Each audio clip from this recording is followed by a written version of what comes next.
What's going on, guys? I need help with this 2001 WR 250 Yamaha. So basically I rejetted the carb and it sounds way better, but my valves, I redid them, 18 in the front, both, or I think they're both 21 in the front or 20.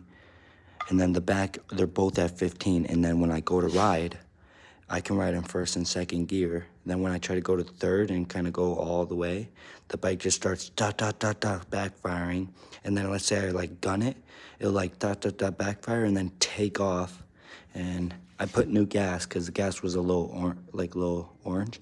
This gas is more clear, and the gas is better now, and it's still doing the same thing.